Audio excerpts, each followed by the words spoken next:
ನಿನ್ನೆ ಪ್ರೀತಿ ಮತ್ತೆ ಆ ನೀಲಕಂಠ ಮಾತಾಡುವಾಗ ನಾನು ಕರೆಕ್ಟ್ ಟೈಮಿಗೆ ಅವ್ರನ್ನ ಹಿಡಿದಿದ್ದಿದ್ರೆ ಅವ್ರ ಪ್ಲಾನ್ ಏನು ಅಂತ ನಮಗೆ ಗೊತ್ತಾಗ್ತಿತ್ತು. ಆಗ್ಲೇ ನಿಮ್ಮನ್ನು ಅಲರ್ಟ್ ಮಾಡಿಬಿಡ್ತಿದ್ದೆ. ಆದರೆ ನಾನು ಅವ್ರನ್ನ ಹಿಡಿದೇ ಇರೋದ್ರಿಂದಾನೇ ಇಷ್ಟೆಲ್ಲ ನಡೆದಿದ್ದು. ಅದಕ್ಕೆ ನನ್ನನ್ನು ಕ್ಷಮಿಸ್ಬಿಡಿ.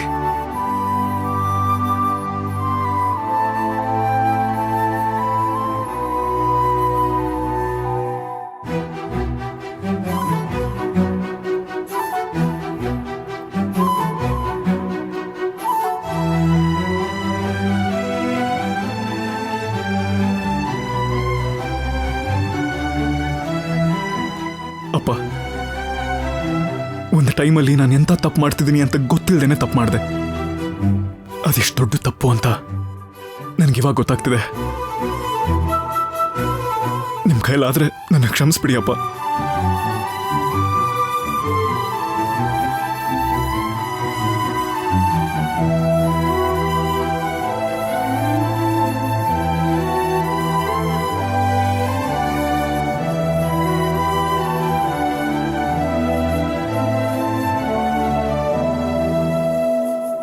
ಅಮ್ಮ, ಚಿಕ್ಕ ವಯಸ್ಸಲ್ಲಿ ನಾನು ತುಂಬಾ ತಪ್ಪುಗಳನ್ನ ಮಾಡ್ತಾ ಇದ್ದೆ. ಆಗ ತುಂಬಾ ಸುಲಭವಾಗಿ ನನ್ನ ಕ್ಷಮಿಸ್ಬಿಟ್ಬಿಡ್ತಿದ್ದೆ. ಆದರೆ ನಾನು ಈಗಲೂ ಕೂಡ ತಪ್ಪು ಮಾಡಿದ್ದೀನಮ್ಮ. ತುಂಬಾ ದೊಡ್ಡ ತಪ್ಪೇ ಮಾಡಿದ್ದೀನಿ. ಆದರೆ ಹೀಗೆಲ್ಲ ಆಗುತ್ತೆ ಅಂತ ಗೊತ್ತಿಲ್ಲದೆ ಮಾಡಿದ್ದೀನಮ್ಮ. ದಯವಿಟ್ಟು ನನ್ನ ತಪ್ಪನ್ನ ಕ್ಷಮಿಸಮ್ಮ.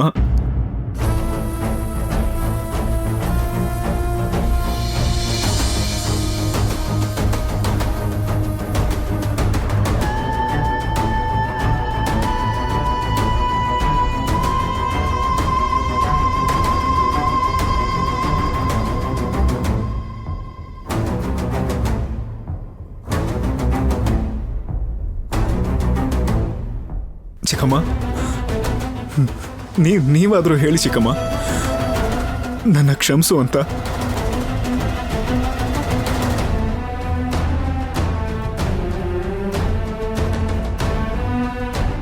ರೋಹಿತ್, ನೀನು ನಮ್ಮನೆ ದೊಡ್ಡ ಮಗ ಕಣಪ್ಪ. ನಿನ್ನ ಬಾಯಿಲಿ ಈ ಥರ ನನ್ನ ಕ್ಷಮಿಸ್ಬಿಡಿ ಅನ್ನೋ ಮಾತು ಯಾವತ್ತೂ ಬರಬಾರ್ದು.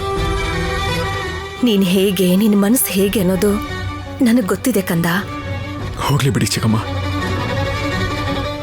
ನನ್ನ ಹೆತ್ತೋರೆ ನನ್ನ ಅರ್ಥ ಮಾಡ್ಕೊಳ್ದೇ ಇದ್ರು ನನಗೂ ಒಂದು ಮನಸ್ಸಿದೆ ಅಂತ ತಿಳ್ಕೊಳ್ಳೋದಕ್ಕೆ ಈ ಇಡೀ ಮನೆಯಲ್ಲಿ ನೀವು ಒಬ್ಬರಾದರೂ ಇದ್ದೀರಲ್ಲ.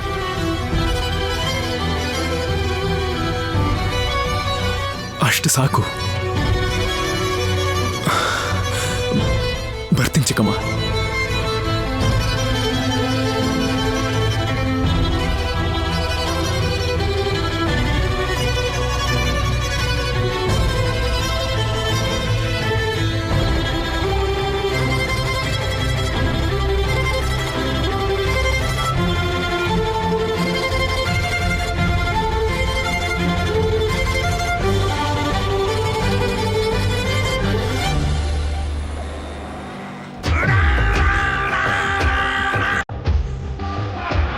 ನಿಂತ್ಕೊಳ್ಳಿ.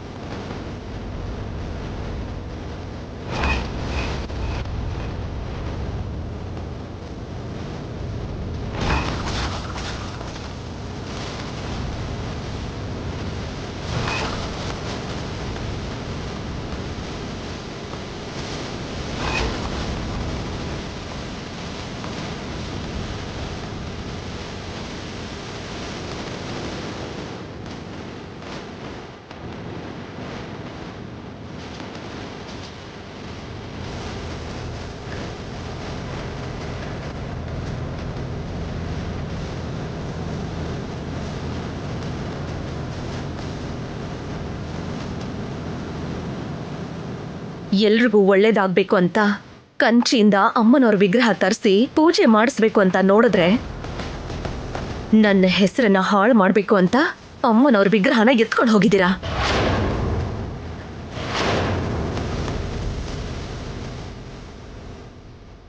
ಇಲ್ಲಿವರೆಗೂ ನೀವು ಎಷ್ಟೋ ತಪ್ಪು ಮಾಡಿದ್ದೀರಾ.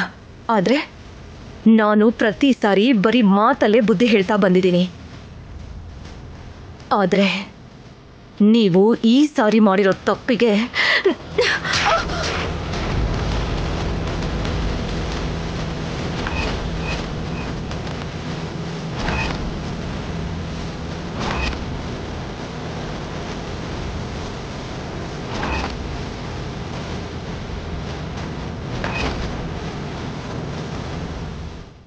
ನಾಲ್ಕು ಜನಗಳ ಎದುರುಗಡೆ ಯಾಕೆ ನಿನ್ನ ಕಪಾಳಕ್ಕೆ ಹೊಡೆದೆ ಅಂತ ಕೇಳಕ್ಕಾಗ್ದಿರೋಂಥ ಸ್ಥಿತಿಲಿ ನೀನಿದೆಯಲ್ಲ, ಯಾಕೆ?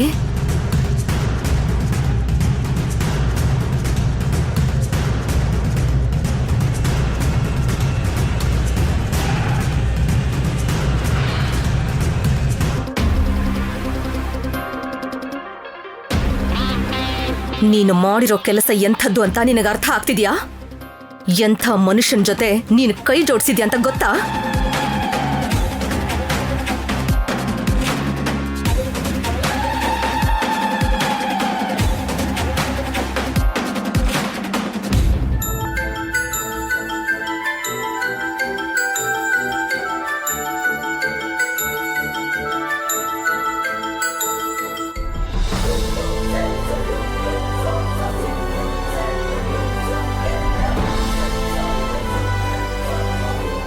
ಅತ್ತೆ ಮನೆ ಗೌರವನ ಕಾಪಾಡೋದು ಸೊಸೆ. ಆದ್ರೆ ಮರ್ಯಾದೆ ತೆಗಿತಾಳೆ ಅಂದ್ರೆ ಅವಳು ಸೊಸೆ ಅಲ್ಲ ಅಂತ ನಾನೊಂದ್ಸರಿ ಹೇಳಿದ್ದೆ. ನಿನಗೆ ಇವತ್ತು ಕೂಡ ಅದೇ ಮಾತನ್ನ ಹೇಳ್ತೀನಿ, ಕೇಳಿಸ್ಕೊ. ನಾನಾದ್ಮೇಲೆ ನನ್ನ ಮನೆತನದ ಗೌರವನ, ಪರಂಪರೆ, ಪ್ರತಿಷ್ಠೆನ ಕಾಪಾಡುವಂಥ ಸೊಸೆನ ತಂದು ನನ್ನ ಮಗನ ಜೊತೆ ಮದುವೆ ಮಾಡಿಸ್ತೀನಿ ಅಂತ ನಾನು ಹೇಳಿದ್ನಲ್ಲ. ಇಲ್ಲಿ ನೋಡು, ಕರ್ಕೊಂಡು ಬಂದಿದ್ದೀನಿ, ನೋಡು.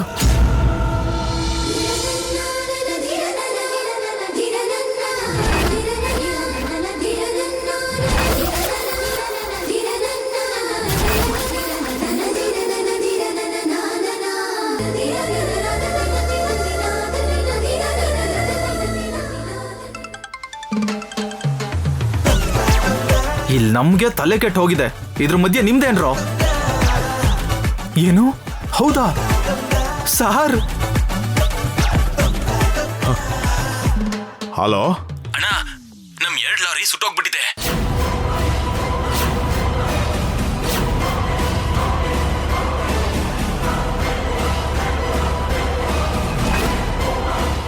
ಏನು?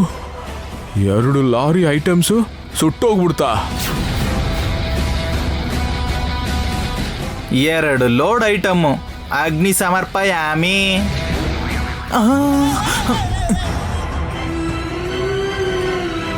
ನೋಡಿದ್ರ ನೀಲಕಂಠ ಅವರೇ, ಅಮ್ಮನವ್ರಿಗೆ ನೀವು ಮಾಡಿರೋ ಅಪಚಾರಕ್ಕೆ ಅದು ಶಾಪವಾಗಿ ಹೇಗೆ ಸುತ್ಕೊಳ್ತು ಅಂತ.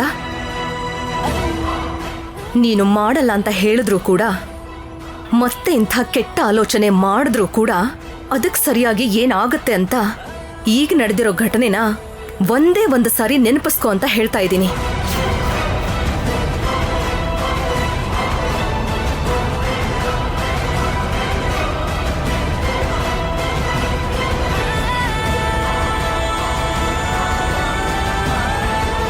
ಮನೆನ ಹೇಗಿಟ್ಕೋಬೇಕು ಅನ್ನೋದು ನಿನಗೆ ಯಾವತ್ತೂ ಗೊತ್ತಾಗಲ್ಲ ಅನ್ಸತ್ತೆ.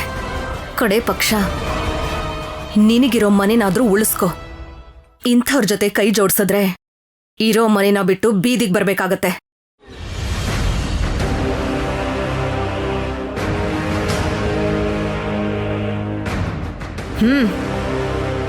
ಛೆ.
ಯಾಕೆ ಹೊಡಿತಾ ಇದ್ದೀನಿ ಅಂತ ತಾನೆ ನೀನ್ ಕೇಳ್ತಾ ಇರೋದು. ಆಗ್ಲೇ ನಮ್ ಚಿಕ್ಕಮ್ಮ ಯಾಕೆ ಹೊಡೆದ್ರು, ನಾನ್ ಯಾಕೆ ಹೊಡಿತಾ ಇದ್ದೀನಿ ಈಗ ಅಂತ ಗೊತ್ತಾಗ್ತಿಲ್ವಾ ನಿನ್ಗೆ? ನೀನು ಒಂದು ಹೆಣ್ಣೆನೆ, ಅಷ್ಟಕ್ಕೂ ನಮ್ ಕುಟುಂಬದ ಮೇಲೆ ಯಾಕೆ ದ್ವೇಷ ನಿನಗೆ? ನಮ್ ಚಿಕ್ಕಮ್ಮನ ಮೇಲೆ ಯಾಕೆ ಅಷ್ಟೊಂದು ಹಠ ನಿನಗೆ? ಮನುಷ್ಯ ರೂಪದಲ್ಲಿರುವಂತ ದೇವತೆ ಕಣೆ ನಮ್ ಚಿಕ್ಕಮ್ಮ.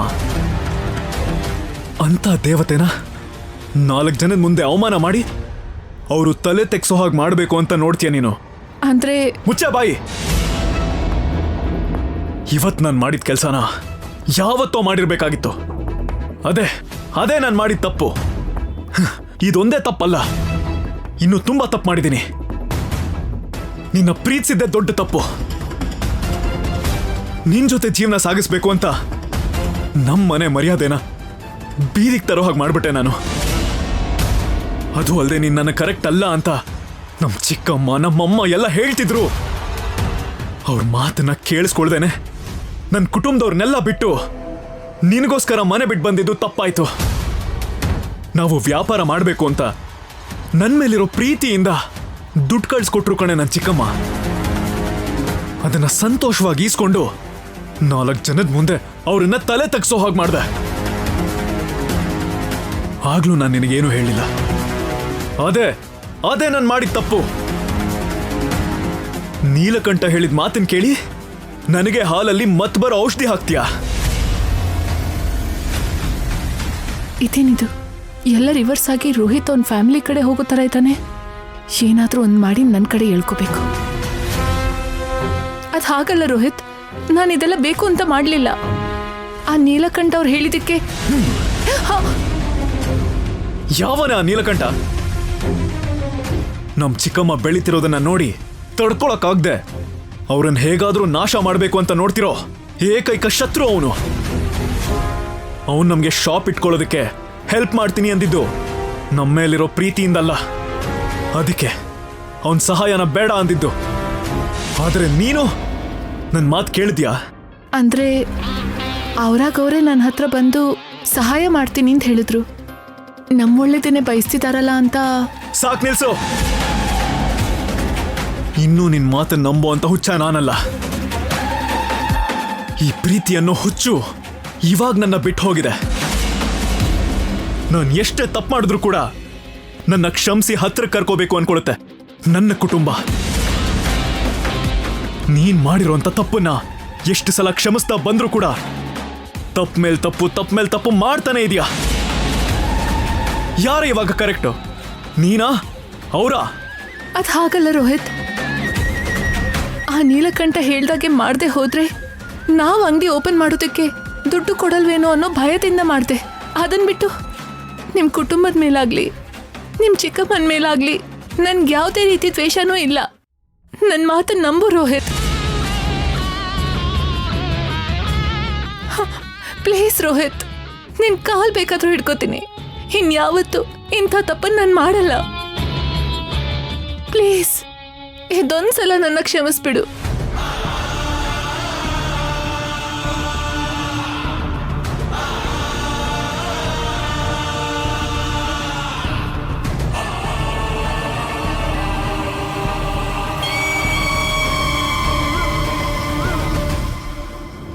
ನೀನ್ ನನ್ನ ಎಷ್ಟೆಲ್ಲ ಪ್ರೀತಿಸಿದ್ಯೋ ನನಗ್ ಗೊತ್ತು ರೋಹಿತ್. ಆ ಪ್ರೀತಿನ ಸಾಯಿಸ್ಬೇಕು ಅಂತಿದ್ಯಾ? ನೀನ್ ನನ್ನ ಮೇಲಿರೋ ಪ್ರೀತಿನ ಕೊಂದ್ರು ನಾನ್ ಮಾತ್ರ ನಿನ್ ಮೇಲಿನ ಪ್ರೀತಿನ ಕೊಲ್ಲಕ್ಕಾಗಲ್ಲ ರೋಹಿತ್. ನನಗ್ ನೀನ್ ಬೇಕು ರೋಹಿತ್, ನಿನ್ ಪ್ರೀತಿ ಬೇಕು, ನನ್ಗಿನ್ನೇನು ಬೇಡ. ನೀನೇನು ಹೇಳ್ಬೇಡ, ನಾನೇನು ಕೇಳಲ್ಲ. ಇನ್ಯಾವತ್ತೂ ಇಂಥ ತಪ್ಪು ಮಾಡೋದಿಲ್ಲ ರೋಹಿತ್, ಪ್ರಾಮಿಸ್. ನಮ್ ಪ್ರೀತಿ ಮೇಲಾಣೆ.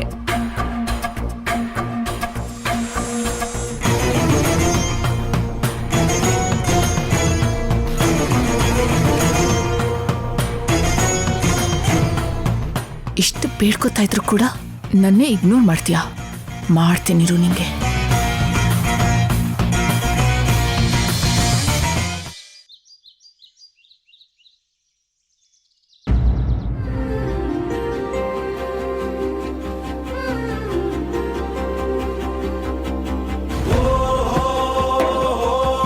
ಕಸ್ಟಮರ್ಗಳೆಲ್ಲ ಏನಂತ ಹೇಳಿದ್ರು? ಅಬ್ಬಬ್ಬಬ್ಬಬ್ಬಬ್ಬ ಏನ್ ಕೇಳ್ತೀರಾ ಮೇಡಮ್? ಎಷ್ಟು ಜನ ನೀವ್ ಒಂದು ಕ್ಷಣ ನಿಮ್ ಪಾದ ಮುಂದೆ ಇಟ್ರೆ ನಾನು ಅದ್ರ ಫೋಟೋ ತಗೋತೀನಿ. ನಾನೇನೋ ಓವರ್ ಆಕ್ಟಿಂಗ್ ಮಾಡ್ತಾ ಇಲ್ಲ. ಬೇಕಾದ್ರೆ ಇವ್ರನ್ನೆಲ್ಲ ಕೇಳಿ.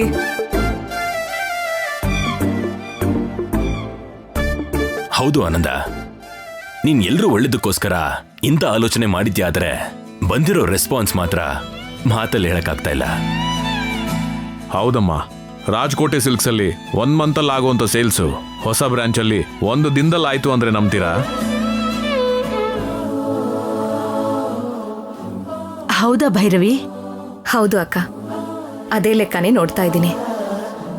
ಆದ್ರೆ ಅಮ್ಮ ನೋಡ್ತಿರೋದು ಇವತ್ತು ಎಷ್ಟು ಸೇಲ್ಸ್ ಆಯ್ತು, ಎಷ್ಟು ಲಾಭ ಬಂತು ಅಂತಲ್ಲ, ಎಷ್ಟು ಜನಕ್ಕೆ ಅಮ್ಮನವ್ರ ಆಶೀರ್ವಾದದಿಂದ ಬಟ್ಟೆ ಕೊಡಕ್ಕಾಯ್ತು ಅಂತ.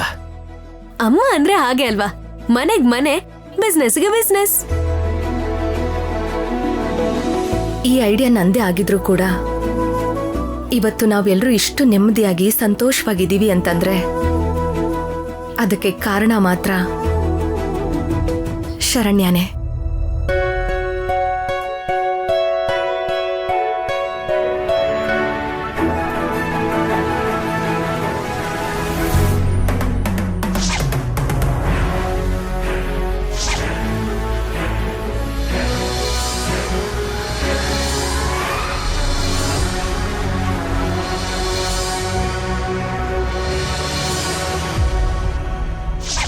ಆ ಮಾತಂತೂ ನಿಜಾನೇ ಭೈರವಿ. ಶಾಪಲ್ಲಿ ವಿಗ್ರಹ ಕಳೆದೋಗಿದೆ ಅಂತ ಗೊತ್ತಾದ್ಮೇಲೆ ಮತ್ತೆ ವಿಗ್ರಹ ಶಾಪಿಗೆ ಬರೋವರೆಗೂ ಎಲ್ಲಿ ಈ ವಿಷಯ ಎಲ್ರಿಗೂ ಗೊತ್ತಾಗುತ್ತೋ, ಎಲ್ಲಿ ಮರ್ಯಾದೆ ಹೋಗುತ್ತೋ ಅಂತ ಪ್ರತಿ ಕ್ಷಣ ಎಷ್ಟು ಗಾಬರಿಯಲ್ಲಿ ಓಡಾಡ್ತಿದ್ವಿ. ಹೌದು ಆನಂದ, ವಿಗ್ರಹ ಇಲ್ಲ ಅಂತ ಗೊತ್ತಾದ್ಮೇಲೆ ನಮ್ಮ ಮನೆ ಮರ್ಯಾದೆನ ಕಾಪಾಡ್ಬೇಕಾಗಿರೋ ವಾರಸ್ದಾರ ಅದು ಇವನ್ ಜವಾಬ್ದಾರಿ ಆಗಿರೋದ್ರಿಂದ ಇವನು ತಕ್ಷಣನೇ ಓಡೋದ. ಆದ್ರೆ ಆ ಹುಡುಗಿಗೆ ಯಾಕೆ ಬೇಕಿತ್ತು?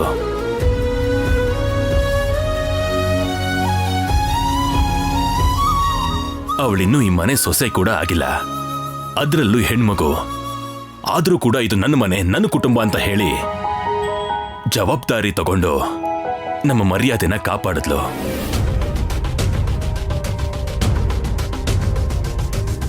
ಒಂದು ಮಾತಂತೂ ನಿಜನಮ್ಮ, ಒಂದು ಕಾಲದಲ್ಲಿ ಬೀದಿಗೆ ಬಿದ್ದಿದ್ದ ಈ ಮನೆತನನ ಮತ್ತೆ ಕಾಪಾಡೋದಿಕ್ಕೆ ನೀನು ಜವಾಬ್ದಾರಿ ತಗೊಂಡೆ.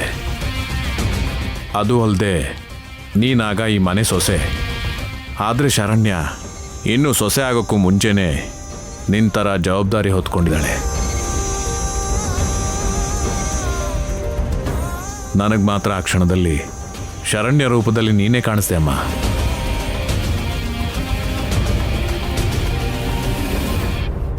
ಅವಳು ಈ ಮನೆ ಸೊಸೆ ಆಗೋದಕ್ಕೂ ಮುಂಚೆನೆ ನಮ್ಮನೆ ಜವಾಬ್ದಾರಿ ತಗೊಂಡಿರೋ ಅವಳಿಗೆ ಆದಷ್ಟು ಬೇಗ ನಮ್ಮನೆ ಸೊಸೆ ಮಾಡ್ಕೋಬೇಕು ಅನ್ಕೊಂಡಿದ್ದೀನಿ ಭಾವ.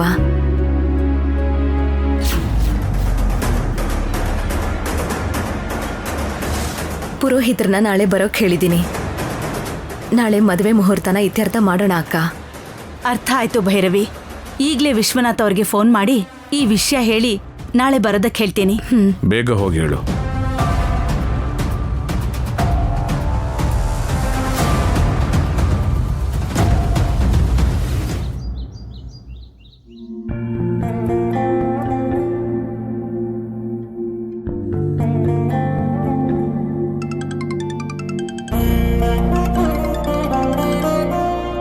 ಹಲೋ ಹಲೋ ಅಣ್ಣ, ನಾನು ಲೀಲಾವತಿ ಮಾತಾಡ್ತಿದ್ದೀನಿ. ಅಮ್ಮ, ನೀವಾ? ಹೇಳಿ. ಭೈರವಿ ಅವ್ರ ಅಕ್ಕ ಫೋನ್ ಮಾಡಿದ್ದಾರೆ. ಏನಂದ್ರಿ? ಏನಿಲ್ಲಮ್ಮ, ನಮ್ಮವ್ರು ಯಾರು ಅಂತ ಕೇಳ್ತಾ ಇದ್ರು. ಹೇಳಮ್ಮ. ಏನಿಲ್ಲ ಅಣ್ಣ, ನಾಳೆ ಒಂದ್ಸಲ ನಮ್ ಮನೆ ಸೊಸೆ ಆಗವಳನ್ನ ಕರ್ಕೊಂಡು ನೀವೆಲ್ರೂ ನಮ್ ಮನೆಗ್ ಬರ್ಬೇಕು.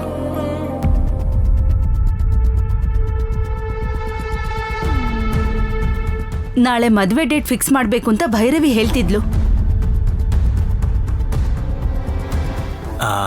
ನಾಳೆನೆ ಮದ್ವೆ ಮುಹೂರ್ತ ಅಂದ್ರೆ? ಯಾಕಣ್ಣ, ಏನಾದ್ರೂ ಸಮಸ್ಯೆನಾ? ತೊಂದ್ರೆ ಏನಾದ್ರೂ ಇದ್ರೆ ಹೇಳಿ, ನಾನು ಭೈರವಿಗೆ ಹೇಳ್ತೀನಿ.